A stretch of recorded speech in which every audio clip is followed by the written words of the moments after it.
تو یہاں ٹریجڈی ایک یہاں یہ شروع ہوتی ہے کہ اس کے والدین جو اپنے بیٹے کو صحیح سلامت اور اچھی حالت میں دیکھنا چاہتے تھے، وہ اپنے بیٹے کو دیکھتے تو کیا بلکہ وہ اور زیادہ افسردہ ہوئے، کیونکہ اس کی حالت جو پاکستان میں تھی اس سے بھی زیادہ خراب ہو چکی ہوئی تھی، اور وہ نشے کو چھوڑنے کے اس مقام پہ نہیں تھا جس پہ وہ اس کے ماں باپ اس کو دیکھنا چاہتے تھے۔ اب اس جگہ پہ اس کی باپ کی ڈیتھ ہو جاتی ہے، اور اس کی ماں، اس کی والدہ جو ہے اپنے خامند کی لاش لے کے جو ہے وہ اپنے پاکستان واپس جاتی ہے۔ ایک طرف اس کو اپنے خامند کا غم اور دکھ، اور ایک طرف اس کے بیٹے کے اس حالت کا دکھ۔ آپ خود اندازہ لگائیں کہ ہمارے وہ والدین یا ہمارے وہ بہن بھائی یا ہمارے وہ لوگ کس کیفیت سے گزرتے ہوں گے جب ان کی اولاد یا ان کے عزیز و اقارب جو ہیں وہ ان چیزوں میں، ان نشوں میں جب وہ پڑ جاتے ہیں۔ یہ ایک ٹروتھ ریئلٹی ہے جو میں آپ کے ساتھ شیئر کر رہا ہوں، اور اوورسیز کے حوالے سے خاص طور پہ میں یہ بات کر رہا ہوں کہ ہمیں ان چیزوں سے خاص طور پر اپنے بچوں کو، اپنے ارد گرد کے ماحول میں نوجوانوں کو، اپنے آپ کو اس چیز سے محفوظ کرنے کی ضرورت ہے۔ یہ نشہ ایک ایسی لعنت ہے، ایک ایسی موذی مرض ہے جس سے انسان کی زندگی جو ہے وہ، اگر وہ زندہ بھی رہتا ہے تو ضائع ہو جاتی ہے، اور اگر اس حد تک پہنچ جاتا ہے تو وہ اپنی زندگی سے بھی ہاتھ دھو بیٹھتا ہے۔ تو میں آگے بڑھاتا ہوں اس کہانی کو۔ جب اس کی والدہ اپنی خامند کی ڈیڈ باڈی کو لے کے پاکستان چلی جاتی ہے تو وہ دوست میرا جو ہے وہ کافی اس واقعے سے وہ بھی غمزدہ ہوتا ہے، اور اس نے مجھ سے وعدہ کیا، عہد کیا کہ اب وہ اپنی حالت کو سدھارنے میں سیریس طور پہ اقدام کرے گا، اور اس نے کوشش بھی شروع کی، اور اس کو پھر ایک دفعہ ہاسپٹل میں داخل کروایا گیا، اور اس کا علاج بھی ہوا، اور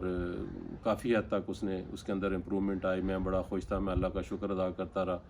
لیکن اس دوران خدا کی کرنی یہ ہوئی کہ میں پہلے جس جگہ اس کے ساتھ رہتا تھا، جس شہر میں، مجھے کسی اور جگہ، یعنی کہ کم از کم 80-90 کلومیٹر دور کے لیے میں مجھے شفٹ ہونا پڑ گیا۔ میرا آہستہ آہستہ اس سے رابطہ جو ہے وہ کم ہونا شروع ہو گیا، لیکن ٹیلی فون کے اوپر ہم ایک دوسرے کے رابطے میں رہے۔ میں اس سے پوچھتا رہا، مجھے وہی تسلی دیتا رہا کہ نہیں، اب میں ٹھیک ہوں، اب ایسی کوئی بات نہیں۔ پھر اتفاق ایسا ہوا کہ کچھ سالوں بعد میں سویڈن چھوڑ کے میں یہاں یو کے آ گیا، اور یو کے آنے کے بعد میں نے پھر اس کے ساتھ کوئی رابطہ رکھنے کی کوشش کی۔ کچھ عرصہ میرا ان سے رابطہ رہا، لیکن پھر اس کے بعد میرا اس کے ساتھ رابطہ منقطع ہو گیا۔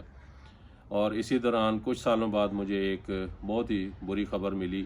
کہ میرا وہ دوست جس کے لیے میں نے دعائیں بھی کی، جس کے لیے میں نے بہت کوششیں بھی کیں، جس کے والدین کے ساتھ مل کر ہم نے کوششیں کی، اور اس ساری حقیقی کہانی کے اندر مجھے ایسے ہی لگتا تھا کہ میرا اپنا ایک چھوٹا بھائی، میرا اپنا ایک عزیز جو ہے وہ اس بیماری میں ہے، اس تکلیف میں ہے، اس دکھ میں ہے۔ میں نے بھرپور کوششیں کی اس کو اس تکلیف سے نکالنے کی، لیکن جب انسان اپنے آپ کو خود نہ نکالے یا خود نکالنے کی کوشش نہ کرے تو باہر سے کوئی بھی طاقت اس کو اس بیماری سے، اس تکلیف سے، اس نشے سے، ان موذی امراض سے نہیں نکال سکتی۔ تو میں بتانے لگا تھا کہ کچھ عرصے بعد، کچھ سالوں بعد مجھے یہ خبر ملی۔ میں چونکہ ہر وقت اس کے لیے فکر مند رہتا تھا، دعا گو رہتا تھا، میں نے اپنے ایک اور دوست کے ساتھ رابطہ کیا۔ چونکہ میرا اس کے ساتھ براہ راست رابطہ نہیں رہا،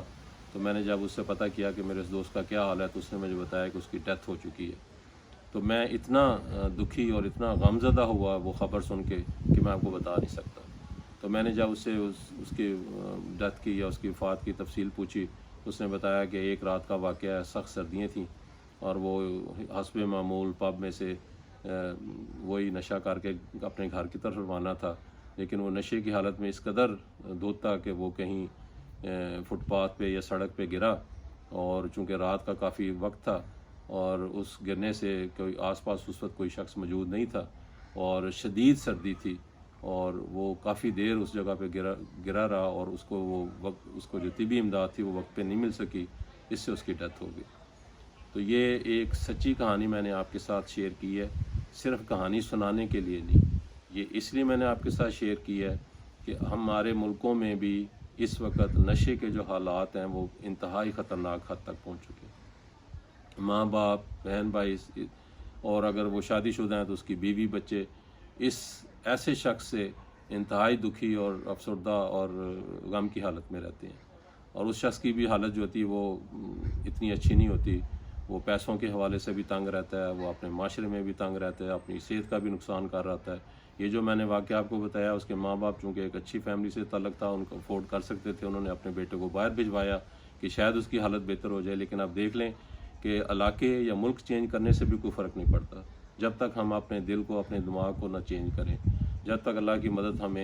ہم اپنے سچے دل سے اللہ سے مدد نہ مانگے اس معاملے میں۔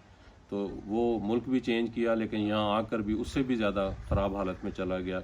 اور اس کے ہوتے ہوئے اس کے والد کی بھی ڈیتھ ہو جاتی ہے، والدہ اس کی بیوہ ہو جاتی ہے، ایک طرف اس کو خاوند کا غم، ایک طرف اس کے بیٹے کی اس حالت کا غم، تو اس ماں کے اوپر کیا بیتی ہوگی، اور ایسی کتنی ہزاروں مائیں ہوں گی جن کے اوپر یہ واقعات بیت رہے ہوں گے۔ تو میں آپ سے درخواست کرتا ہوں، جو بھی میری اس گفتگو کو، میری اس ویڈیو کو سن رہا ہے، دیکھ رہا ہے، میں درخواست کرتا ہوں کہ خدا را ان نشوں سے اپنے آپ کو بچائیں، کسی قسم کا نشہ بھی جو ہے اس سے اپنے آپ کو بچائیں۔ آپ کی صحت کا نقصان ہے، آپ کے مالی نقصانات ہیں، آپ کے ساتھ جو جڑے ہوئے جو رشتے ہیں وہ ڈیمیج ہو جاتے ہیں، اور یہ دیکھ لیں کہ اس شخص نوجوان، اب اس کی شادی بھی نہیں ہوئی تھی، اور وہ اپنی زندگی سے جو ہے ہاتھ دھو بیٹھتا ہے۔ تو یہ ایک سبق آموز کہانی ہے، چاہے باہر رہیں آ کے، چاہے اپنے ملک میں رہیں، اپنے آپ کو نشوں سے محفوظ رکھیں۔ اللہ تعالیٰ مجھے بھی اور آپ کو بھی ایسی تمام امراض سے، تمام برائیوں سے، تمام کمزوریوں سے محفوظ رکھے۔ ملتے ہیں اگلی ویڈیو تک، اللہ حافظ۔